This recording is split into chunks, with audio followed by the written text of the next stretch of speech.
And I give the floor now to the representative of the Islamic Republic of Iran. In the name of God, the compassionate and merciful, thank you, Madam President. We appreciate Ms. Rushdie, Deputy Special Envoy, and Ms. Syria, Assistant Secretary General, for their insightful briefing. We listened carefully to the statement delivered by Ms. Khulani.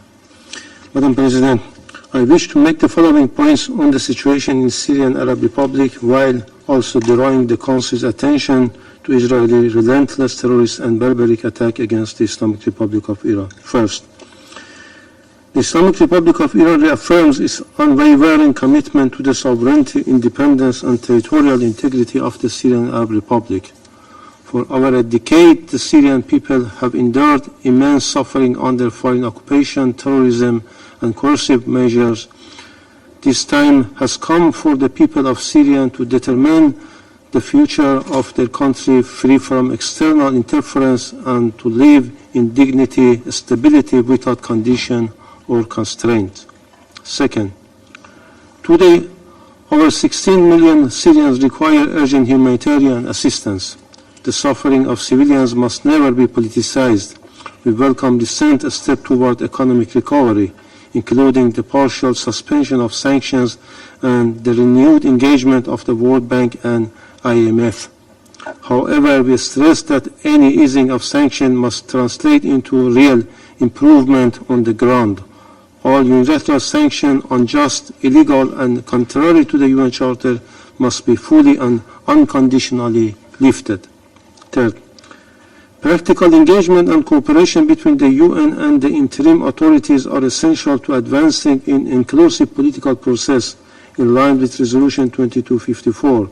In this regard, we welcome the visit of a special envoy to Syria in 19 May and his constructive engagement with Syrian officials. Fourth, the 10th March agreement between the interim government and the Syrian Democratic Forces presents an opportunity for reconciliation and unity.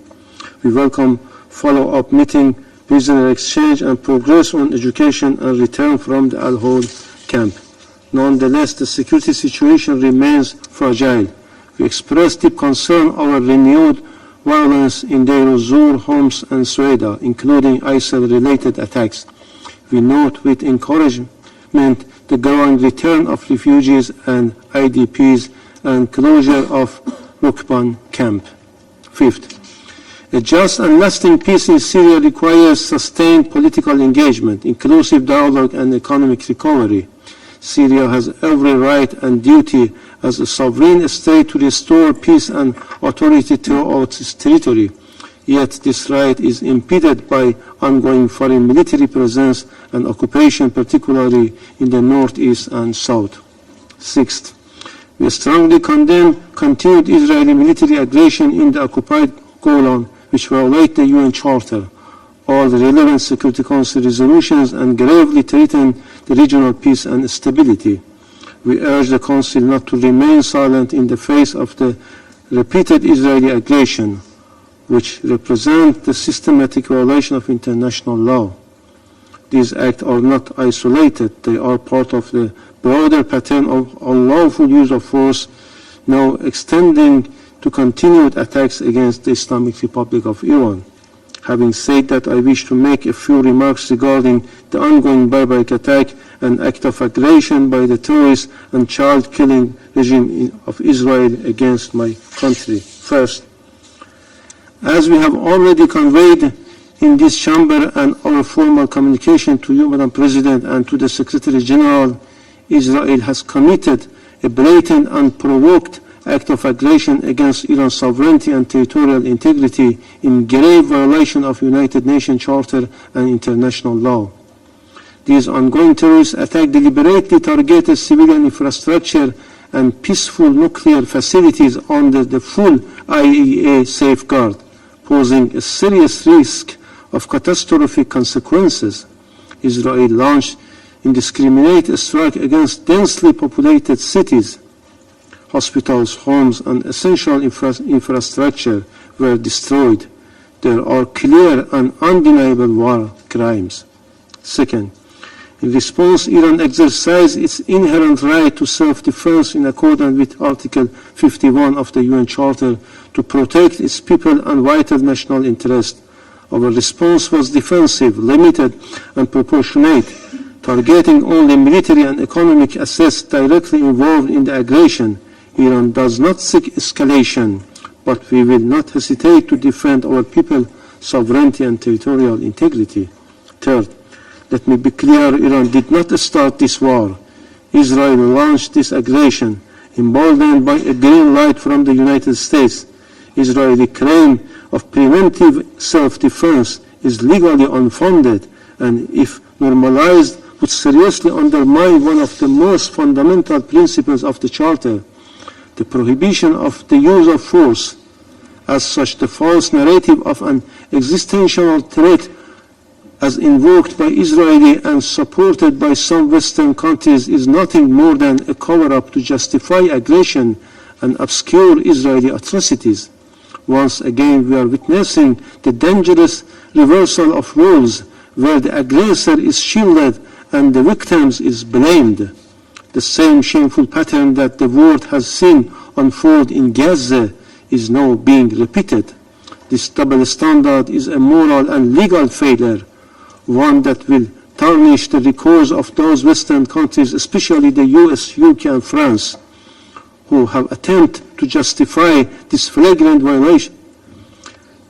Their cynical position are undermining the credibility of this Council and very principles of UN Charter. Fourth, the only country capable of stopping Israeli crimes and aggression is the United States.